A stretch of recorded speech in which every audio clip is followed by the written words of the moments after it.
बहुत जबरदस्त चोट लगने वाली है देश को। हमारी इकोनॉमी को जबरदस्त नुकसान होने वाला है। स्टॉक मार्केट का आपने देख लिया। Gas is going to be a problem, petrol is going to be a problem, all fuel is going to be a problem because essentially our energy security has been compromised. अभी prepare करना है, अभी आपके पास थोड़ा सा time है, तो सरकार को, प्रधानमंत्री को एकदम प्रिपरेशन शुरू कर देनी चाहिए, क्योंकि अगर प्रिपरेशन नहीं की तो फिर करोड़ों लोगों का जबरदस्त नुकसान होगा। I hope the government listens to what I am saying, because अगर नहीं सुनेगी तो बहुत बुरा नुकसान होना। पेट्रोल डीजल का संयम से इस्तेमाल करना, शहरों में मेट्रो का ही उपयोग करेंगे। वर्क फ्रॉम होम, हमें विदेशों में जाने की बातों को टालना चाहिए। देश को 2047 तक $30 ट्रिलियन की अर्थव्यवस्था बनाने का सपना दिखाया जा रहा है। भारत को विकसित राष्ट्र बनाने की बात हो रही है, लेकिन इसी बीच प्रधानमंत्री नरेंद्र मोदी की हालिया अपील ने एक नई बहस छेड़ दी है। प्रधानमंत्री ने देशवासियों से सोना कम खरीदने, पेट्रोल की बचत करने, विदेश यात्राएं सीमित रखने, घर से काम करने और मेट्रो जैसी सार्वजनिक सुविधाओं का ज्यादा इस्तेमाल करने की अपील की। सरकार इसे आर्थिक संतुलन और राष्ट्रीय हित से जोड़ करके देख रही है, लेकिन विपक्ष इसे सरकार की नाकामी का संकेत बता रहा है। कैसे, चलिए जानते हैं। नमस्कार, द हिंदी टॉप देख रहे हैं आप और मैं हूं आपके साथ जानिसार खान। दरअसल प्रधानमंत्री नरेंद्र मोदी ने 10 मई 2026 को तेलंगाना के सिकंदराबाद और हैदराबाद में एक जनसभा को संबोधित करते हुए देशवासियों से 1 साल तक सोना ना खरीदने और वर्क फ्रॉम होम को फिर से प्राथमिकता देने की अपील की। बहुत अधिक खर्च होती है। एक जमाना था जब संकट आता था, कोई युद्ध होता था, तो लोग देश हित में सोना दान दे देते थे। आज दान की जरूरत नहीं है, लेकिन देश हित में हमको ये तय करना पड़ेगा कि साल भर तक घर में कोई भी फंक्शन हो, कोई भी कार्यक्रम हो, हम सोने के गहने नहीं खरीदेंगे, सोना नहीं खरीदेंगे।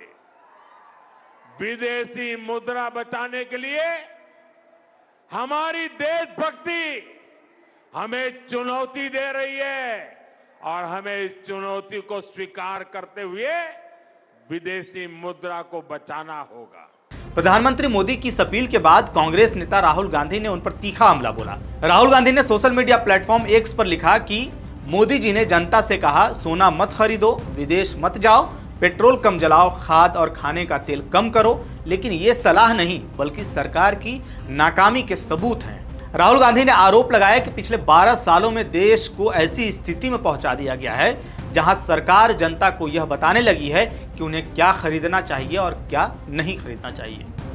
राहुल गांधी का कहना है कि हर बार जिम्मेदारी जनता पर डाल दी जाती है, जबकि सरकार खुद जवाबदेही से बचने की कोशिश करती है।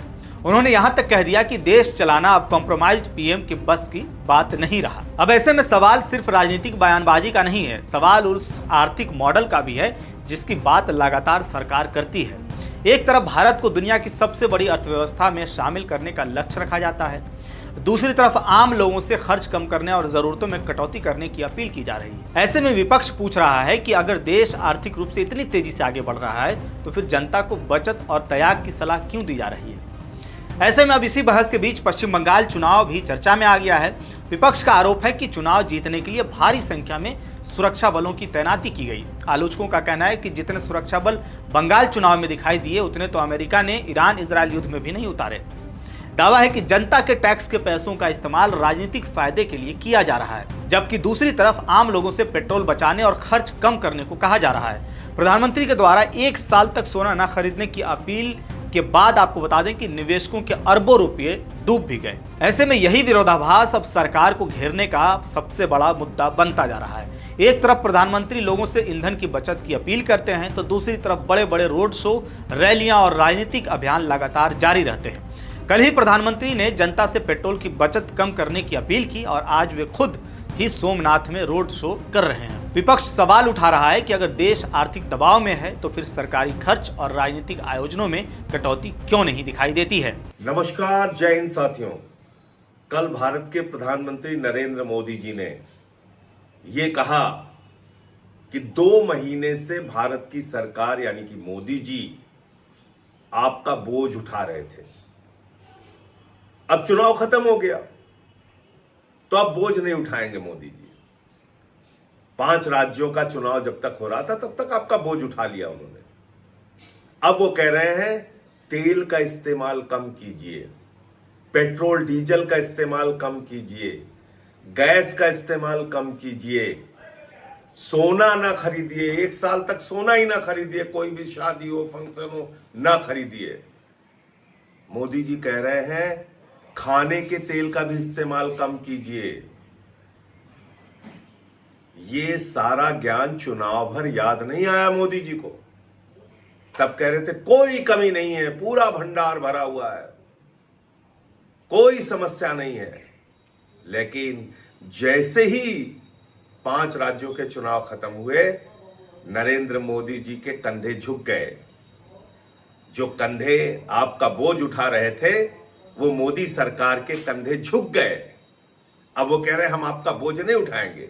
दरअसल पिछले कुछ वर्षों में महंगाई, बेरोजगारी और बढ़ती जीवन यापन लागत ने आम लोगों की मुश्किलें बढ़ाई हैं। रसोई गैस, पेट्रोल, डीजल, खाने पीने की चीजें और रोजमर्रा के खर्च लगातार बढ़े हैं।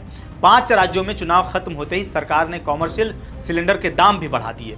ऐसे में जब सरकार लोगों से कम खर्च करने की बात करती है तो कई लोग इसे राहत के बजाय दबाव के रूप में देख रहे हैं। कहा जा रहा है कि अगर भारत को 2047 तक $30 ट्रिलियन की अर्थव्यवस्था बनाना है तो सिर्फ जनता से त्याग मांगने से यह लक्ष्य हासिल नहीं होगा।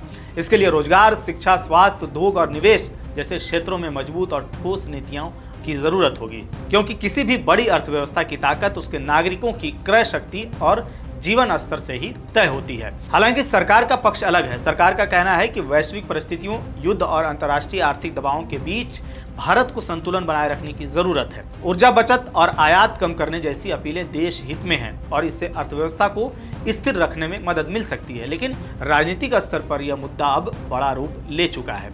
विपक्ष इसे जनता पर बोझ डालने की राजनीति बता रहा है, जबकि सरकार इसे राष्ट्र हित में जिम्मेदार व्यवहार कह रही है। कुल मिलाकर के बहस अब सिर्फ पेट्रोल बचाने या सोना कम खरीदने की नहीं रह गई है। सवाल यह है कि क्या देश की आर्थिक चुनौतियों का भार सिर्फ आम जनता पर डाला जा रहा है, और क्या 2047 का सपना सिर्फ अपीलों और त्यागों से पूरा होगा, या फिर इसके लिए सरकार को भी जवाबदेही और नीतिगत बदलाव दिखाने होंगे। आपकी इस पूरी खबर पर क्या राय है, आप क्या सोचते हैं, कमेंट बॉक्स में हमें जरूर बताइएगा। मेरा नाम है जानिसार खान, आप देख रहे हैं द हिंदी टॉप। वीडियो अच्छे लगे तो चैनल को सब्सक्राइब कीजिएगा और हमें इंस्टा, फेसबुक और एक्स पर भी फॉलो कीजिएगा। Audio Jungle.